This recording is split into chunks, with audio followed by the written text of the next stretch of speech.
Quand l'interprétation brise les relations. La source de beaucoup de malentendus et de conflits est bien souvent l'interprétation que nous posons sur les gestes, les paroles, les actes ou même les pensées de l'autre. Quand on juge les actions de l'autre à partir de notre propre interprétation, sans valider si ce qu'on perçoit est conforme à l'intention de l'autre, on se crée des scénarios qui ne peuvent qu'être néfastes pour la relation. Nous sommes alors en mode projection. Nous projetons sur l'autre ce que nous croyons que nous-mêmes ferions à sa place. Nous teintons la réalité à partir de nos propres scénarios de peur, jamais à partir de nos scénarios d'amour. Nous anticipons une réaction X, parce que nous avançons l'idée que nous-mêmes réagirions ainsi dans une telle perspective. Et pourtant, nous n'avons jamais chaussé les souliers de l'autre. Nous n'avons pas son vécu, ni ses expériences, ni ses blessures, ni ses ressources. Nous partons de ce que nous portons de plus petit, c'est-à-dire un jugement gratuit sur l'autre, conditionné par notre peur de perdre. Et quand on est dans le jugement, on ne peut pas être dans l'amour.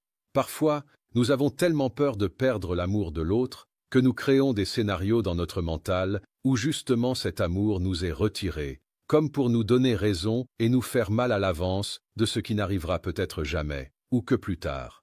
C'est ainsi que nous créons nous-mêmes, de toutes pièces, nos propres souffrances, à partir de nos scénarios erronés, basés sur des peurs irraisonnées et des jugements hâtifs que notre orgueil nous empêche de remettre en question. Combien de fois, après avoir vérifié ce qu'une autre personne a voulu dire, avons-nous réalisé que ce n'était pas du tout ce que nous pensions? Et pourtant, nous continuons de créer d'autres scénarios tellement étoffés que nous pourrions, justement, remporter le premier prix d'interprétation. Trop souvent, nous n'osons pas poser les vraies questions, par peur de la réponse.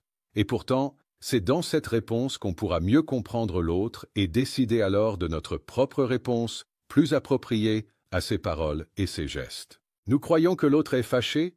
Demandons-lui si c'est le cas. Nous craignons que l'autre ne nous aime plus? Vérifions auprès de lui.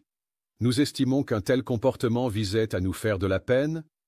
Validons auprès de cette personne son intention en agissant ainsi. Sachons reconnaître que la majeure partie de nos interprétations ne sont pas basées sur la réalité, mais sur nos peurs.